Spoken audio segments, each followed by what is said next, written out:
When I was a kid, I caddied, I delivered newspapers, I did a bunch of jobs when I was a kid. At age 12, I bought my first stock. I was caddying. The stock market was hot at the time. People I caddied for were talking about it. First stock I bought was a stock by the name of Northeast Airlines. The only criteria I had was that it was selling for less than $5 a share. I figured I could buy more shares, and if it went up, I'd get more money. That was dumb. But the company was about to go bankrupt. Another company acquired it. It tripled in value, and I was hooked on the markets. So I was hooked on the markets at the beginning of 12, and that's my game. Now, fast forward.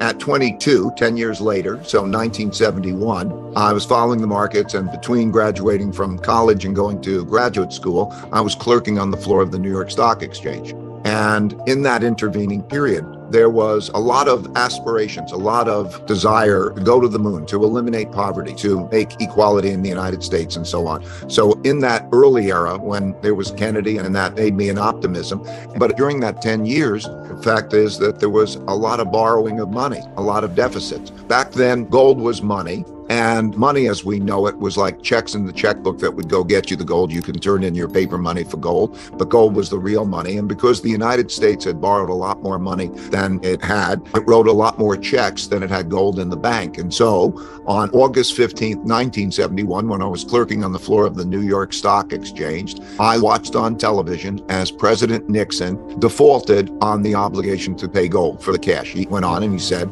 "You won't get the gold." Of course, he didn't say it that way. He said it in a way where it sounded like there were speculators and so on, and he had to do it. And so on the floor of the New York Stock Exchange, I thought the market was going to go down a lot because, after all, this is a big crisis and the money as we know it ends. And I couldn't have been more wrong. It went up a lot. And what happened was I never went through a currency devaluation before, because in my lifetime, there was no currency devaluation. So that's the first time it happened. So I went back and I looked at history, and I found the exact same thing happened on March 5th, 1933, except rather than the television and Nixon, it was the radio and Roosevelt, and he made the exact same announcement and had the exact same effect. And at that time, I learned two big things. I learned that first, many things that never happened in my lifetime seemed surprising at the time, and that I needed to study things that happened before my lifetime to understand them. So when certain things are happening, like right now, there are certain things that have never happened in our lifetime before, but happened many times in history. So in order to understand them, I need to understand the patterns, and even more than the patterns, the cause and effect relationships behind the patterns. So that mistake taught me that I needed to understand history. And each of the mistakes has taught me. I made a big mistake in 1982, and I calculated that American banks had lent more to foreign countries than those countries way back. There was a big debt crisis. I anticipated this debt crisis, Mexico defaulting, great, okay. But what happened is the economy, and I expected there would be a terrible economic situation. And you know what happened? The Federal Reserve printed a lot of money and it had to save it. You learn the lessons, okay? Those lessons that I learned let me study the 1929 to 32 period, which allowed me to anticipate the 2008 financial crisis and make a lot of money there when most people lost money. And right now, what's happening now has led Bridgewater to make a lot of money while the markets are behaving badly now, because the same thing happened in the past. So studying history, learning the lessons, writing them down, modeling them. There's a template of what is happening. There's a story.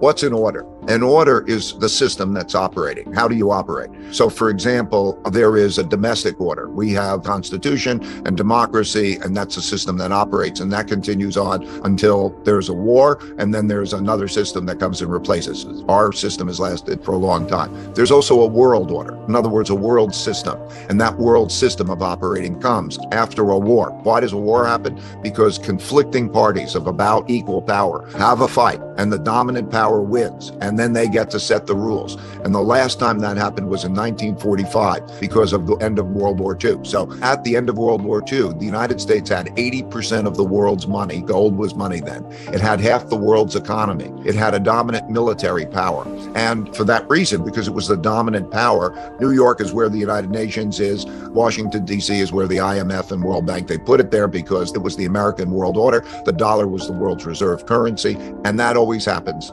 Before that, at the end of World War I, there was the Treaty of Versailles. And the winners of the Treaty of Versailles determined how the system was going to work after that. And if you go back in history, repeatedly. There is always a world order. There is always happens this way, and it continues. Okay, so how does it work? You end up with that world order, and then you come through a period of peace and prosperity because nobody wants to fight the dominant world power. So that there's peace. And then in that period of time, wars are sort of great equalizers. They reduce wealth differences, wealth gaps, and so on. And then there's a rebuilding process, and that produces prosperity and peace. Also, nobody wants to go back into the war. Everybody remembers how horrible they are. Before that, these cycles typically can take 100 years. Let's say they could take a lifetime.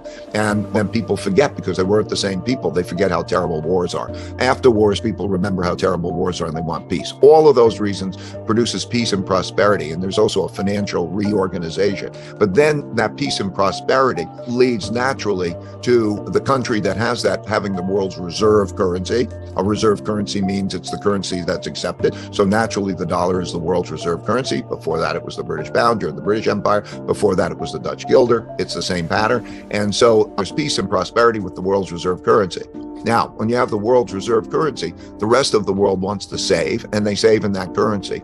And that leads the country who has the world's reserve currency to borrow. It gives them what's called the exorbitant privilege of being able to borrow and print the world's currency. Boy, that's a good thing to have.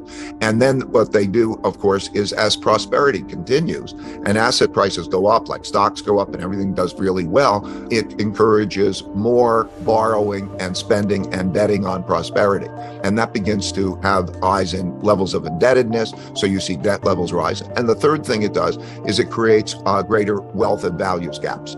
Become greater naturally. The wealth that's built up is distributed unevenly, and those who make a lot of money then begin to have a larger wealth gap, and that creates also an opportunity gap. If we're lucky enough to have the money, we can educate our children well and so on. That gives them an unfair advantage in relationship to others. And so this wealth gap increases at the same time as levels of indebtedness increase. And then, of course, what happens is the competition increases. The competition increases because when you win and you have the other Germany or Japan or other countries destroyed after the war and there are no other competitors, then it's a dominant position. But over with time, others learn and begin to build up, like China particularly has increased its per capita income and its competitiveness. So China is a competitor with the United States, but all through that time, it was like the British were competitors with the Dutch and so on. So we see that pattern happen over and over. As that hour gap narrows, then conflicts about how things should go increase. And internally, there is a conflict over wealth and wealth gaps. And then there's a higher level of indebtedness, which makes for a worse set of circumstances. And that combination of circumstances leads to more conflict and more problems. So traditionally, you see that a lot of levels of debt. The classic way that you see this is, what does a government do when it doesn't have enough money? It's not like they go into the coffers. The coffers are empty. They have no gold. They have not that money. So where do they get the money? They have to take the money from somebody else. That's either through taxes, or what they do, people get angry when they're taking it away and there's a big fight over it. So what they usually do is they print money.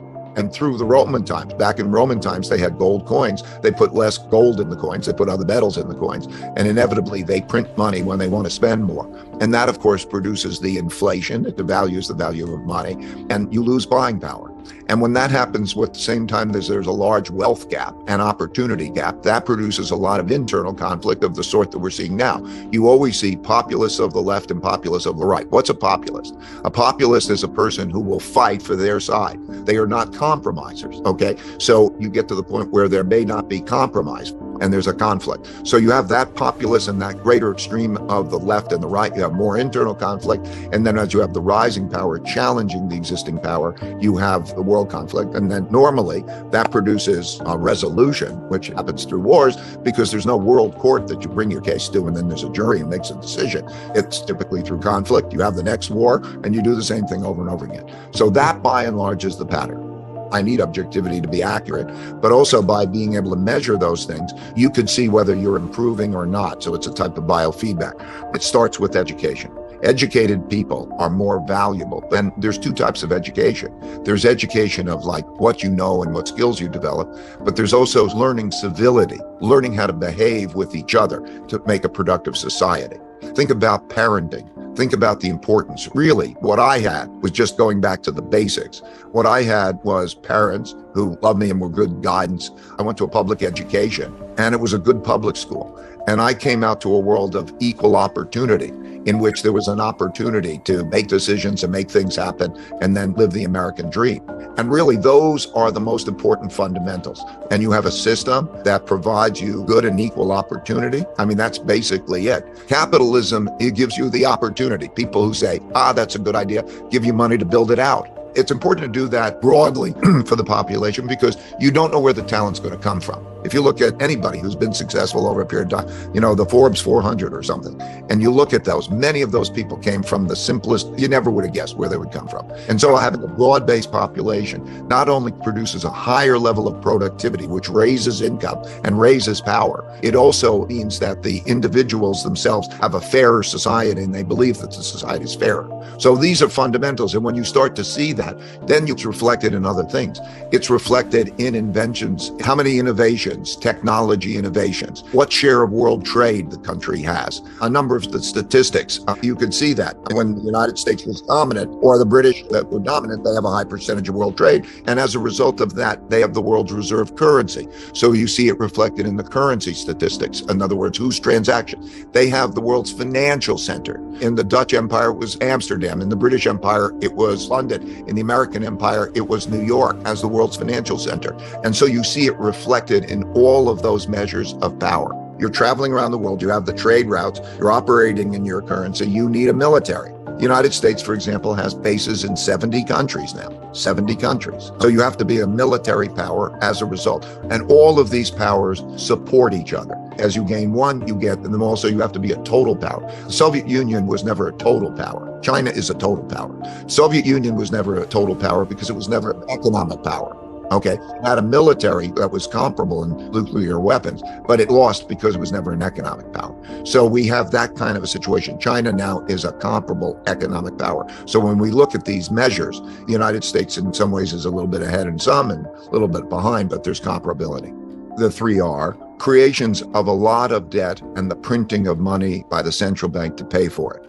A lot. Okay, that's number one. You can't spend more than you earn. Just a basic law of economics. You can't keep spending more than you earn because then what do you do that? You create it on debt. And debt has to be paid back, and one man's assets are another man's liability. So if you've got debt, somebody's holding that expecting a real return. And when you don't give them a real return, like we're not giving them the real return now, then they sell the debt and interest rates go up. And then the central bank is in a bind because they have to print more money or they have to curtail it because the day of paying back comes. The only question is whether you pay it back in hard money or deflated money. So think about it. It's like borrowing. When you borrow, it's like borrowing stuff.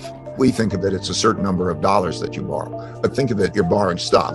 And when you borrow and spend, then you can spend more than you earn because you borrow. That makes the difference. So you spend more than you earn. And that means in some point in the future, to pay back, you have to spend less than you earn. And that means quite a change in your spending. So debt is not bad if it gets you the resources to produce more than the cost of that debt. So think of it as this way.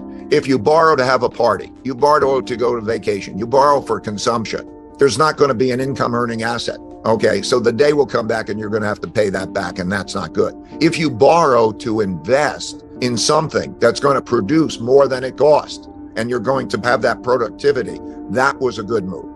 But you will see it because if debt rises relative to incomes, then you know you're not doing that. If incomes rise more than the debt, okay, that's a good thing.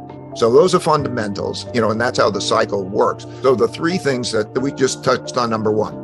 Number two is the internal conflict thing. When there's a large wealth gap and values gap, then there become the disenfranchised, those who feel you're not taking care of me. And that was very classic with the 2000 election of Donald Trump. Why did Donald Trump get elected? Because there was a population in the United States, a significant population, that said, this system isn't working for me, and I want a fighter. Okay, they don't want to compromise it. They want a fighter. And so you get populists of the right and populists of the left who are fighters and not compromisers. And that's an issue for a democracy, because a democracy is based on following the rules and compromising. But these are win at all cost people. And so that begins to build up. And we could see the not following rules. For example, the Supreme Court decisions. You could see that states and towns might say, we are not following that decision. Come make me. In other words, you see power begin to operate. And so that kind of internal conflict is very normal at those circumstances. It's very important to understand how that works. In the 1930s, 4 democracies chose to become dictatorships because there were conflicts between the left and the right. What is fascism? What is communism? That was the same right-left conflict. And then as a result, it produced enough disorder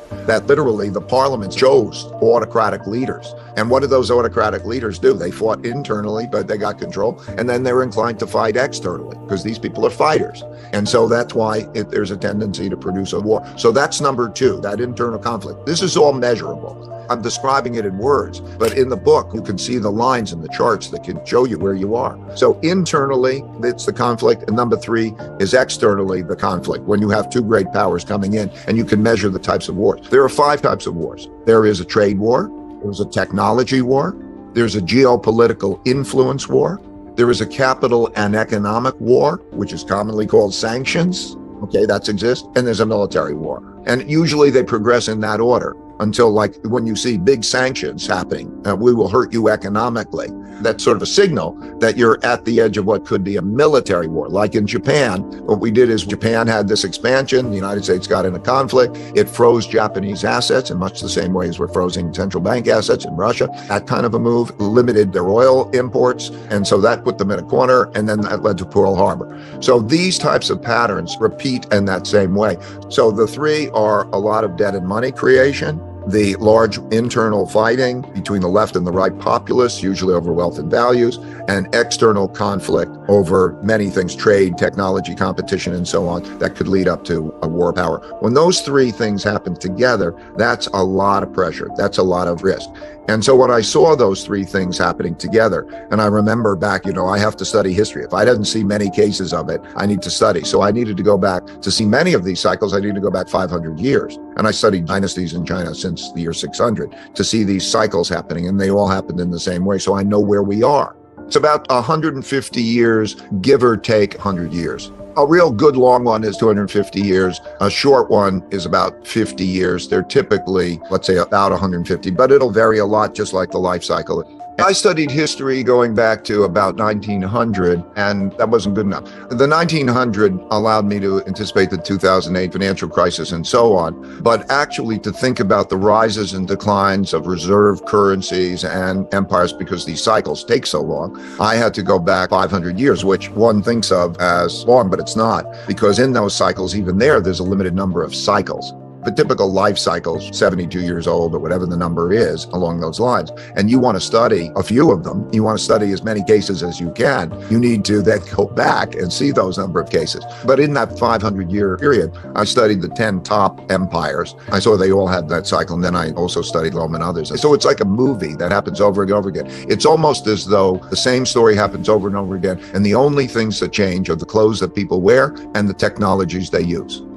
I'm practical. I have to bet today on what's happening today. I have to bet tomorrow on what's happening tomorrow. I'm not a historian who just likes to read the stories of history. I'm a practical guy who's got to place a bet. My performance is measured to 3 decimal points. I have to do practical stuff. You have to accept reality. If you have a condition, diabetes or whatever that is, you have to accept that reality. I'm 72 years old. I've got to accept that reality. I've got to deal with that reality. Okay, that means that I'm less likely to have the next 50 years than somebody who's 12 years old, right? I know those realities. So what I'm trying to do is accurately show those realities with measures so that people could judge those themselves. And then I have a principle, which is if you worry, you don't have to worry. And if you don't worry, you need to worry. Because if you worry about the things that is likely to take place, you can prevent it. There are things that you can do to make your life better if you worry about them and then take action to deal with them. When my parents existed, they went through depression and war, and they came out and they were called The Greatest Generation by Tom Brokaw. In my generation, it's leaving them with big debts and a broken down infrastructure and a substantially suboptimal education system. Do you know that today, average education for Americans in testing scores put us in the bottom third of all developed countries? And the social mobility rate is one of the worst in the developed world. We always thought that there was opportunity and you could change. So those things have got to be fixed. They can be fixed. But the worst thing is, let's not fight with each other. The key is not where you get the money. The key is what you do to invest in the future to create a better, more productive result of people working well together. To me, I believe that we need a very strong middle. You need very strong bipartisanship. I think that we have a problem because the two political parties have among them more also extremists. And in order to get elected in either party, you've got to be fairly extremist. And what you need is a strong middle in order to be able to have a mandate and follow that through. But in any case, how we are with each other is going to be the biggest thing. And that's not only domestically, it's internationally. Let's not go to war. Okay. Wars typically last a few years. Let's even be clear about that, because that's a very, very scary thought. And it could be in modern warfare will be much more advanced than the last time we had a world war. The capacity of humans to destroy each other has never been greater. But at the same time, if we don't go to that warfare and you work through, then there's a heck of a competition, and then the systems will compete. And from that competition will come productivity and all those things. So it all comes down to how we are with each other. We are at a juncture. So that's a collective. For the individual, in the book, you talk about, how to protect oneself in investing. How do you have resources? How do you have enough resources? And not only with that enough resources, how do you make sure that you're protected well and all of that? What happens is, and you could see it in the French Revolution, they call them revolution, but they're civil wars, the Russian Revolution, the Chinese Civil War, the Cuban Civil War, many cases, Hitler, Europe, and fascism and communism and all of those types of things. All of those happen when you get to the stage where there's populism and you lose the middle. In other words, you get those on each side. When the causes that they are behind is more important to them than the system is in jeopardy. They become fighters. Okay. That is not a means. They don't get together. They don't say, now, how do we make this work for both of us? How do we compromise? The middle is perceived as weak, and everybody has to choose. Like in the French Revolution, there was a middle. A lot of people said we need change and we need to bring those about in the middle. You have to get on one side or the other, and you're forced to. Otherwise, you're perceived as weak. And so self-reinforcing. That in certain relationships, you can get beyond talking. You can get to the fact that, no, I'm going to hurt you, like the Supreme Court decisions could be. In other words, I will not obey. And when you say I will not obey, you're in a power, make me kind of situation. And that's a dangerous situation. Now, it could be, I think we're seeing the movement to different states along those lines because of, I want to be with more, the people I want to be with who have similar values and also will deal with me economically the way I want. Each makes those choices. That causes, to some extent, a hollowing out. When you go from, let's say, a New York or a California to a Florida to a Texas, then you could lose the tax base, and then the polarity is more difficult. And that process has always taken place. And that's what it looks like. And that's what we're operating with now. Of course, at the Civil War, there was a dominant power that militarily beat the other power. And like all of those things, then they were in control and they created a new world order, a new domestic order that was the various rules of commerce and slavery and such things. It was because they won the power, and it was, on a per capita basis, the worst war we've had. And, so yeah, it was a terrible thing. And that's how that happens, right? It's been a while since we've had one of those, but we did. I think that nobody knows exactly how they go. And so what we have is, roughly speaking, about 30% of the population, 30% is fairly extreme right by measures. In other words, would be in favor of overturning the elections and so on, maybe not following the rule of law and such things. About 15% of the population, maybe it's 15%, is rather extreme left. And there's no party for the middle. So in that, you're getting a creating of who wins the primaries and so on, tends to be fairly extremist, because 30% of the population represents the majority of the Republican Party, right? Even though there are a lot of moderates. What I would believe, what I would hope to, is that the majority of Americans, if you use my estimates, somewhere in the vicinity of 35 to 45% of the population might be more extreme, but let's call it 35%, and 65% is in the middle, but they don't have a platform, they don't have a leader, they don't have everything, and so you continue to get that polarity. And now, how it moves. It is moving very quickly in a bad way, a conflict way. So measures like what percentage of each of those parties think that it would be better if members of the other party died. One party has 15% and the other party has 10%. What percentage of the party says, I would not want my child to marry a member of the other party? These are significant percentages. So you're seeing this movement in that direction.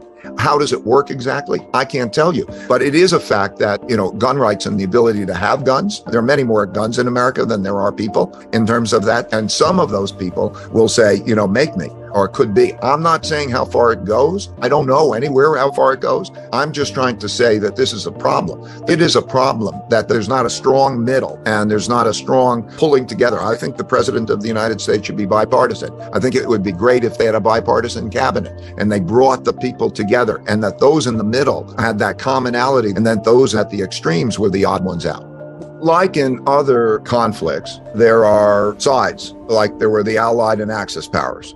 And maybe they changed where the geography was. But starting in 1900, we had a world that was closest to each other, that you would have a world war, World War I, World War II, and that means in Europe and the Pacific and so on. And so you have that dynamic now that we're coming quicker together, and there are sides. There are sides based on a common enemy. So in terms of this conflict, the United States has a great power, which is declining relative to the other powers. There is that emerging conflict. So what's happening in Russia and the Ukraine is part of that greater story. China is outside of it. And now, because no one knows how a war is going to transpire, one really learns from the actual war. There are always surprises. This is a very interesting observation now. And China and others are learning, how is this transpiring? And we're learning three big things. We're in the process of learning these three big things. The first is they've kept it to a conventional war. They have intentionally not gone to make it a nuclear or cyber or chemical war. That's in a sense good, though there's the risk that it could be. So the first question that we have is Putin going to win or lose, or what would a compromise look like? Okay, Putin winning and Russia winning consists of a few things. First, get control of the eastern part of the Ukraine. Second, have the Russian economy not collapse. But in other words, if it had a contraction of 10 or 15% of GDP, that's a tolerable contraction. And in his view and Russia's view, worth it. Number three is that he remains in power. And number four is that he remains on the world stage, such as go to a G20 meeting. And now things go on. If that happens, he wins and the West lose in terms of that game. Now that's a problem because these things always resolve who's the winner and who's the loser. If he doesn't attain that, he probably would escalate. That's a scary situation. How would he escalate and so on? So it's almost difficult to say, is it better that he wins or loses? Well, we're going to find out the answer to those questions. My own guess is that because they can't make it look like anybody wins or loses, that they have an armistice, or what I mean, a ceasefire, the way they had in Korea, and border lines, and they say that that's just a temporary ceasefire. I mean, maybe it sticks. Who knows? Okay, first question, does he win or lose? And how does that work? Second question is, what are the powers and costs of American sanctions? The power is, in other words, can you really shut down the Russian economy? Can you shut things down so that you have enough of an effect so that you change the outcomes? Everybody's looking at that. The Chinese are looking at that. Everybody's looking about what are the powers. The costs are significant too, because what we're doing is politicizing or weaponizing the financial and economic systems. So when you politicize it and freeze a country's assets, many other countries today are wondering, should they hold those bonds in the United States? Because if they get sanctioned, so many countries are neutral or against, they could get sanctioned, and that's a risk, and that could affect the capital markets. And it also produces great inefficiencies, which are economically costly, because you think, okay, where are the supply lines? Look at what's happened, and the efficiencies are not there. And so that's these sanctions and all of that are very, very costly. So we'll see. We're in the process of seeing that. So far, the sanctions are not shutting down the Russian economy and so on, and they're not having a change in policy.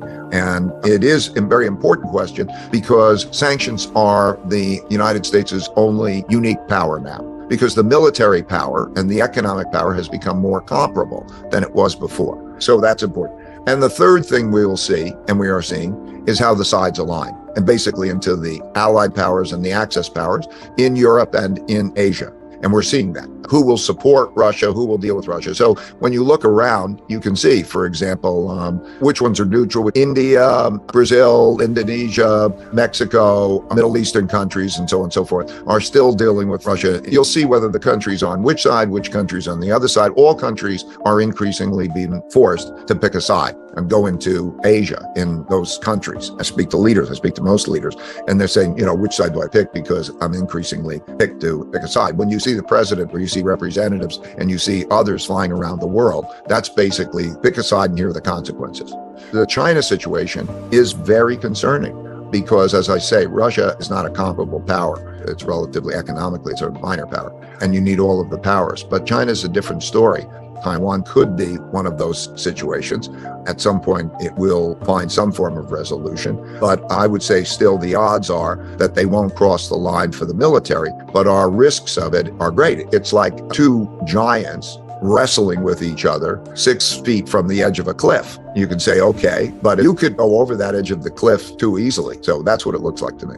What got us here is the injection of a lot of debt and money. It's a hype. In other words, you can hype it up. Think of it as you've got somebody who's weak and whatever it is, and you give them the shot, and then that shot of buying power. And if the amount of spending increases by more than the amount of production, then prices by definition go up. And so there was a massive amount of giving away checks and money, and people seem surprised that they get inflation. Well, they're going to spend that, not going to increase very much in terms of the production. And so what's going to happen? The prices are going to go up when people spend more, okay? And you put on top of that the issue of where we are geopolitically. We're changed the world, resources are allocated. It used to be primarily that they were allocated on economic and profit basis. In other words, if it was cheaper to produce something, then capital would go there, motivated by a profit, and it would produce it and raise living standards in those places. But it would move that profit, that production, from places that would have a hollowing out like the United States and so on in some types of jobs.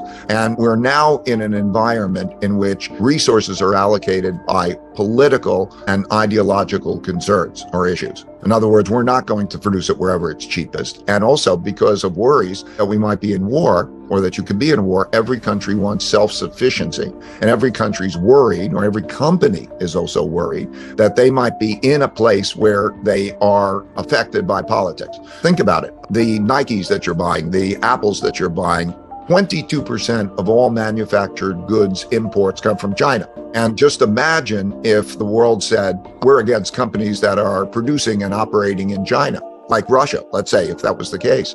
That has an enormous economic effect. And companies today are considering, okay, where do I produce it? And it's not always produce it in the most cost-effective place. That adds to inflation too. And that's our new reality. Even like who gets the money in the system. In 2008, when they had the financial system, what the Federal Reserve did is it went in and it bought bonds.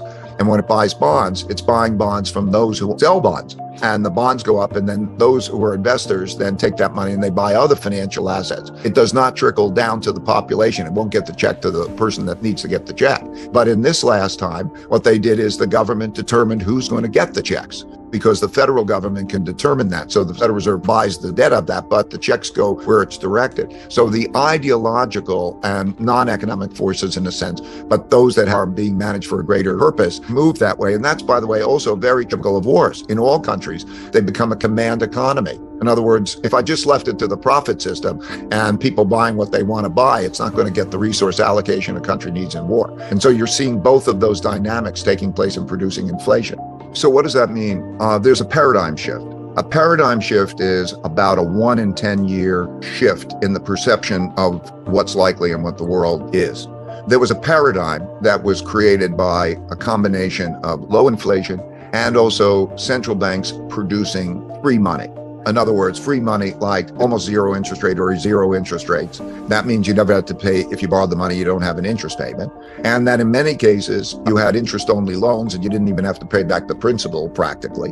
And also with low covenants, and the world recalibrated to that kind of an environment, okay? A paradigm shift is when that changes. So Americans thought, and many people, there was a 40-year bull market in bonds, and they think cash is safe and bonds are safe. That's what they bought it for, okay? And they did not realize, essentially, what they're now realizing. What they're realizing is that you can't judge safety in the number of dollars you have. You have to judge it in the amount of buying power you have. And so if you lose money to buying power because of inflation, you need a compensating return.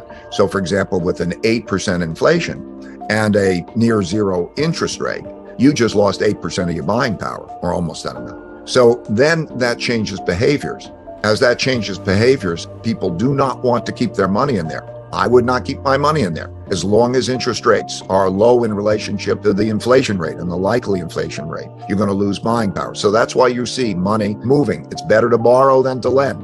and moving out of that. What that does is it creates a difficulty for the Federal Reserve, because not only the amount of bonds that have to be sold are no longer the amount of the deficit. How many bonds do you have to sell? Well, it's the amount of our deficit. We have to sell bonds for that. And if there's other selling of bonds because they're not good returns, then there has to be more and more selling. And then you have the Federal Reserve choosing to sell, that they're going to sell $1.1 trillion of bonds. So who's going to buy all these bonds? When you look at that, that means that there's a big tightening of credit. Now, everybody says, okay, we need to fight inflation, and therefore it's good that they're catching up. They were behind it. It's almost like there's no cost, or inflation is the only thing that people are thinking about. The way you fight inflation is taking away buying power from people. Okay, now you're going to borrow less, there's going to be less liquidity and so on at the time that there's more inflation. So it's not like fighting inflation is one of those things. We fight inflation and that's a good thing and we'll get on with it. It means taking away buying power, and that causes markets to go down and that causes economies to go down. So that's why we're in a period of stagflation. Central bank is going to try to find a middle ground, but there's a lot of debt and somebody's got to pay back, and you're either going to get paid back in real money or you're going to get paid back in deflated money. And because they want to deal with both of those things and try to have a middle course, it'll produce stagflation. So what that means really for investors is, in my opinion, don't hold money in those assets that have those kind of low returns. And then many of the bubble assets, always at the end of a paradigm, people who extrapolate what happened over the last 10 years, and they're sure it's going to happen in the future, like tech stocks. And no. I went through this many times, the Nifty 50 or the dot-com bubble and so on. That doesn't mean that technology companies won't do well or something. It's just like dot-com companies in terms of that, there's a big crash in those things. A company, when it gets very expensive, it can still provide a terrible return. Some of the best companies can provide the worst returns because they get too expensive. And so we're going through that kind of a dynamic, which again emphasizes to me, have a balanced portfolio with a skew toward inflation hedge assets, although there will be in the near term, over the next probably year or maybe less, but anyway, let's call it a year or so, there'll be a tightening. That tightening causes the corrections and downward moves in most assets because cash becomes the problem. You have that correction, and then you'll have the Federal Reserve come back in, I believe, and then print a lot of money and buy more because that's going to be the problem. So we're in that part of the cycle. You could either maintain a balanced portfolio through that, in which case if you're having something like the all-weather portfolio or something, which is an all-seasons portfolio that you have, that's a type of time when you have the correction, but you maintain that type of balanced portfolio because you're also seeing that the inflation hedge asset part of that portfolio does very well, although it doesn't compensate for the whole, and you ride through it or you make the tactical moves that navigate it. And I think international diversification is also important. Now that becomes more complicated, but that's kind of it in a nutshell. If you have uncorrelated assets, and you easily can, because when economic conditions shift, it shifts returns from one type of asset to another kind of asset.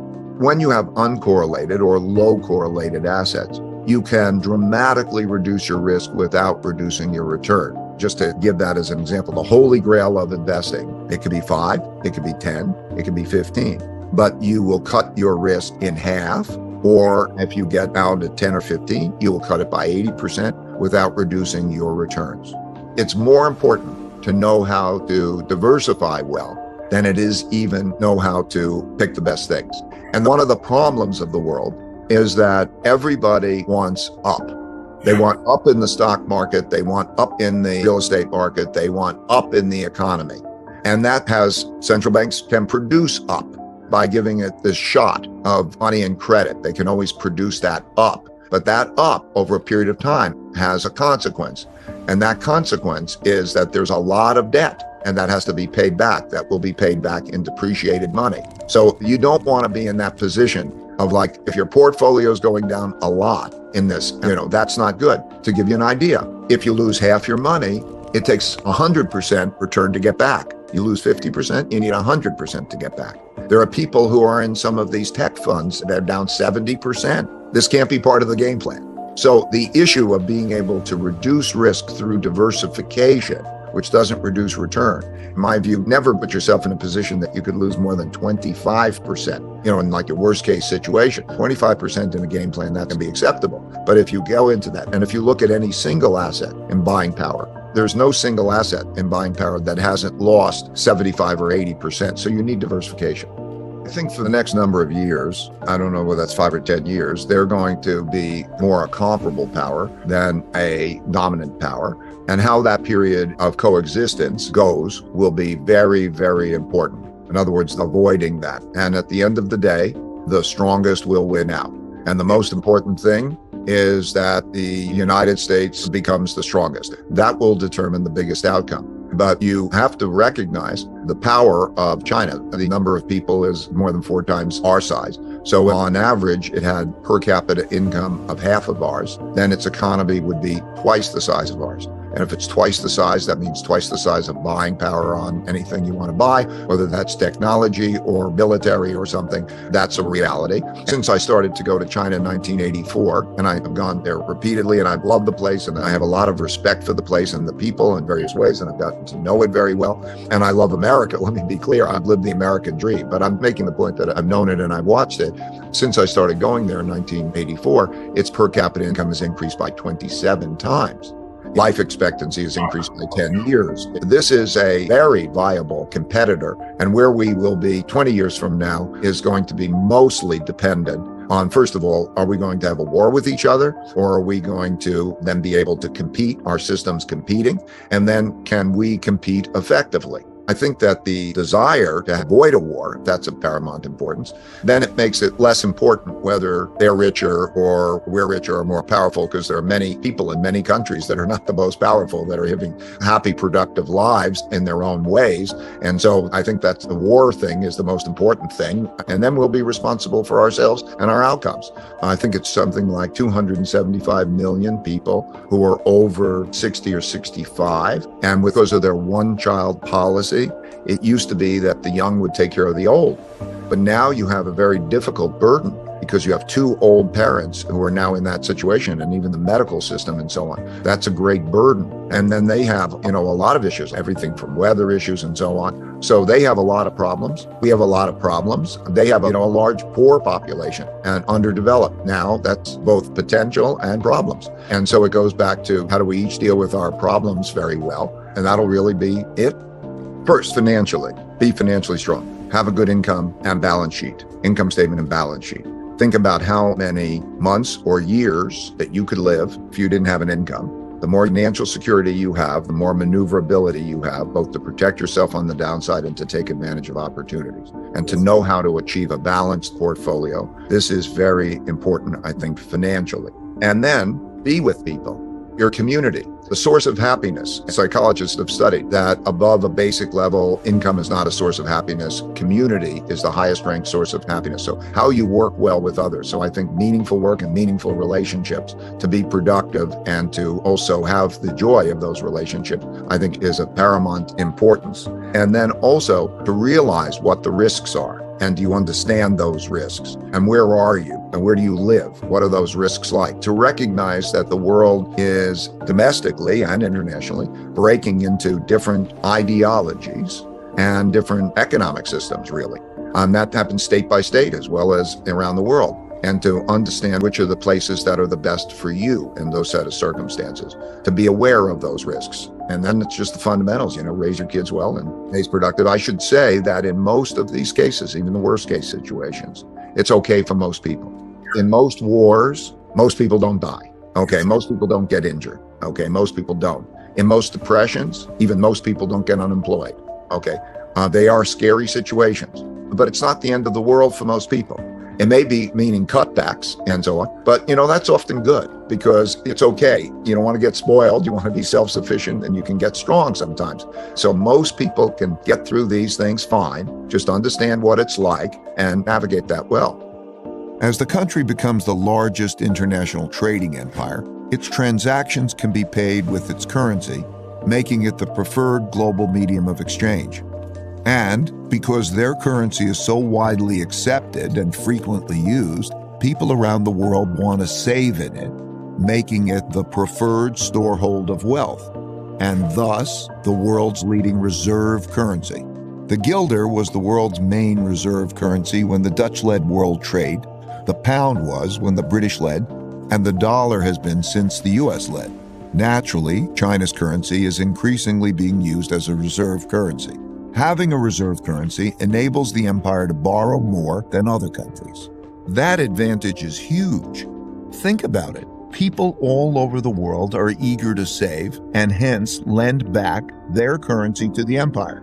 Countries without a reserve currency don't have that. And when the empire runs out of its own money, remember the United States in 1971? They can always print more.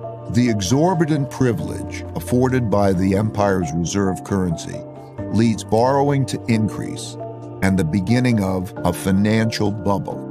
This series of cause and effect relationships, leading to mutually supportive financial, political, and military powers, bolstered by the borrowing power of a reserve currency, have gone together since history began to be recorded. All the empires that became the most powerful in the world followed this path to the top. Renowned investor Ray Dalio shared his journey from childhood jobs like caddying and newspaper delivery to buying his first stock at age 12, Northeast Airlines, which tripled in value despite initial risks, hooked on markets. By 22 in 1971, he witnessed Nixon's gold standard abandonment, sparking a surprising market surge and teaching him about currency devaluations echoing Roosevelt's 1933 actions. This prompted Dalio to study historical patterns, revealing recurring cause-effect links in economic crises, like the 1982 debt crisis and 2008 meltdown, where Federal Reserve money printing alleviated downturns. Dalio outlined empires' rise and fall. Post-war orders foster peace and prosperity, but reserve currencies like the dollar lead to borrowing excesses, wealth gaps, and internal conflicts. As competitors like China emerge, trade wars, tech rivalries, and sanctions escalate, potentially culminating in military clashes. He measured power through education, innovation, trade share, and military strength, noting U.S. dominance since 1945 but warning of parallels to Dutch and British declines. Amid current debt surges, internal populism dividing left and right, and US-China tensions, Dalio sees risks of stagflation and paradigm shifts from low-interest eras. He advises balanced portfolios with inflation hedges, diversification to cut risks by 80%, and avoiding overvalued assets. For individuals, prioritize financial security, community ties, and adaptability. For nations, bipartisanship and avoiding wars to compete productively. Dalio stresses learning from history's 500-year cycles, where empires gain reserve status through trade dominance but falter via overborrowing and bubbles.